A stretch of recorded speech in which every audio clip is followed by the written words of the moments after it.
Hello అందరికీ welcome back to delicious వంటలు.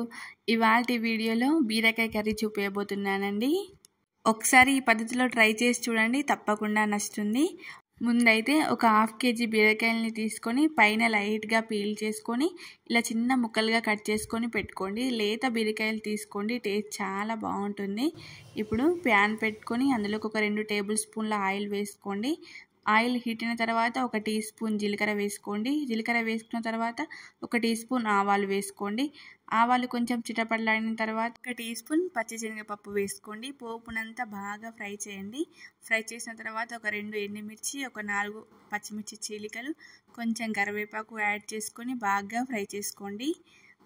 Fry చేసుకున్న తర్వాత ఒక పెద్ద సైజు ఆనియన్ని ఇలా నిలువుగా కట్ చేసుకొని వేసుకోండి. ఆనియన్స్ మరీ ఎక్కువగా ఫ్రై కావాల్సిన అవసరం లేదండి, కొంచెం సాఫ్ట్ అయ్యేదాకా ఫ్రై అయితే సరిపోతుంది. ఇప్పుడు ఒక 1 టీ స్పూన్ అల్లం వెల్లుల్లి పేస్ట్ వేసుకొని అల్లం వెల్లుల్లి పేస్ట్ నుంచి పచ్చివాసన వెళ్ళేదాకా బాగా ఫ్రై చేయండి. బీరకాయ కర్రీ డిఫరెంట్ స్టైల్లో చేయబోతున్నానండి, వీడియో స్కిప్ చేయకుండా చూడండి.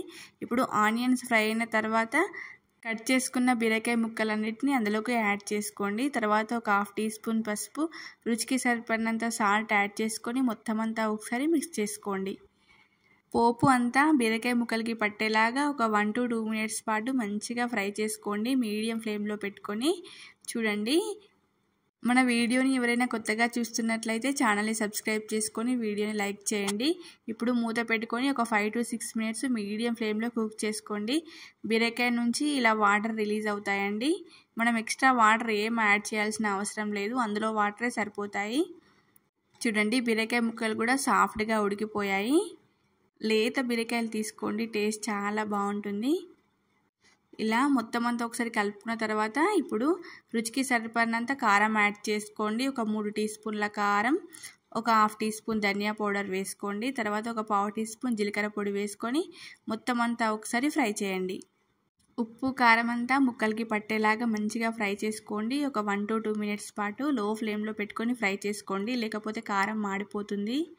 చూడండి, ఇలా ఫ్రై చేసుకుంటే సరిపోతుంది. ఇప్పుడు ఒక పెద్ద గ్లాసు కాచి చల్లార్చిన పాలను యాడ్ చేసుకోండి. ఈ కర్రీలోకి పాలు వేసుకోవడం వల్ల టేస్ట్ చాలా బాగుంటుందండి, నిజంగా చెప్తున్నాను. ఒకసారి ఇలా ట్రై చేసి చూడండి, తప్పకుండా నచ్చుతుంది. బీరకాయలు తినని వాళ్ళు కూడా. వేసిన తర్వాత ఒకసారి మిక్స్ చేసుకొని సాల్ట్ చెక్ చేసుకుని, సాల్ట్ సరిపోకపోతే సాల్ట్ అడ్జస్ట్ చేసుకొని మూత పెట్టుకొని జస్ట్ ఒక 40 to 50 సెకండ్స్ ఫ్రై చేసుకోండి. అంతేనండి, పాలు వేసిన తర్వాత ఎక్కువ ఫ్రై చేయకూడదు. ఇప్పుడు ఒక గుప్పెడు కొత్తిమీర వేసుకొని స్టవ్ ఆఫ్ చేసేయండి. అంతేనండి, బీరకాయ కర్రీ రెడీ. చాలా చాలా బాగుంటుంది. కొత్తిమీర వేసిన తర్వాత ఎక్కువసేపు ఫ్రై చేయొద్దండి, ఒక 30 to 40 సెకండ్స్ కలుపుకుంటే సరిపోతుంది. అంతేనండి. వీడియో నచ్చితే లైక్ చేసి, షేర్ చేసి, సబ్స్క్రైబ్ చేయండి. Thank you for watching. Bye.